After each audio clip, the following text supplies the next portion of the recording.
folks, welcome back to Three's In. Bobo here. So, in my youth, I wasn't much of a reader. I was more of a free-range kid. I just loved being outside. From the time Mom cut my strings and set me free, if you will, I played outside from dawn to dusk, sometimes a little bit beyond.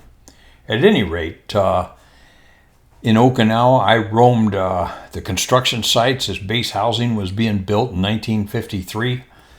That was only 7 years after the war, and maybe 8 years after the war, to exploring the jungles, trying not to find habus. And then from there we went to Tucson, Arizona, and I fell in love with the desert. I just loved playing out in the desert. And then from there we went down to Ramey, Puerto Rico, and again I found myself very comfortable in the jungle and on the beach. A lot of times, oftentimes, or more often than not, without adult supervision. Just loved playing out there. From there I went to Massachusetts, to Westover, and found myself exploring different woods. I just loved being in the woods. And then after that we headed over to France. France was fascinating. I loved playing in the bunkers left over by the Germans and blown up by the Americans. Quite an education there. And then from there up to Germany, where I discovered beer houses, and then it kind of all took a different twist. At any rate, reading wasn't very high on my plate. But here, beginning in 1994 when I got sober, I have become a prolific reader. It's like I have to catch up on things I missed. At any rate, I've read all sorts of things, just all kinds of things. And I'm going to talk to you a little bit about this painting I mentioned yesterday in a presentation. But before I do that, I have something I want to share with you here. And this is from the book entitled The Spirituality of Imperfection. This book really helped me understand things about life and a lot about myself. That being said, in the note to the reader, the author offers, "A disciple once complained, 'You tell us stories, but you never reveal their meaning to us.' Said the master, 'How would you feel? How would you like it if someone offered you fruit and chewed it up before giving it to you? No one can find your meaning, not even the master.'" So with that in mind, take a look at the image that I have on this presentation. And this was painted by a fellow named Burgess Roy. Now, Burgess was a Ponca Indian, and I became aware of him in Enid, Oklahoma, when I was stationed at Vance.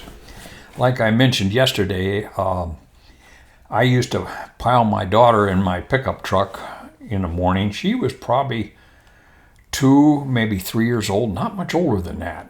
And I'd put her in the pickup truck early Saturday mornings, and off we'd go. And often we'd stop by Burgess Roy's studio. I just fell in love with his art, simple yet so profound. And one day I walked in there with Dana, and just to see what they had, and the curator there had this painting that Burgess had done, and she made mention to me. She had it aside. She said, "Burgess has seen you and your daughter in the store and in the shop, and he was inspired to paint this for you." And I took a look at it. Now, when a guy says something like that, how can you not buy it? Give me a break. So I bought it, and what you see there in this painting is you see an elderly man. I hate using the term old man, but an old man, and an Indian maiden. And there's a trellis there, and there's a body on the trellis. It's, let's see here, I can pull it up. It's rather subtle, but that's what it is. And the wind is blowing, you can see that. And there's a teepee and a couple of moons there. That's very characteristic of Burgess's paintings. The painting is entitled "I Shall Wait." Now, it's up to the observer to determine who's waiting for who Is it the father who has passed away and is on the trellis and the daughter is walking away?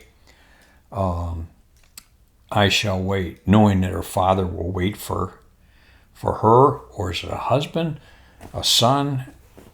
It's up to your interpretation. Or it could be the daughter has passed away and the father is grieving in the teepee.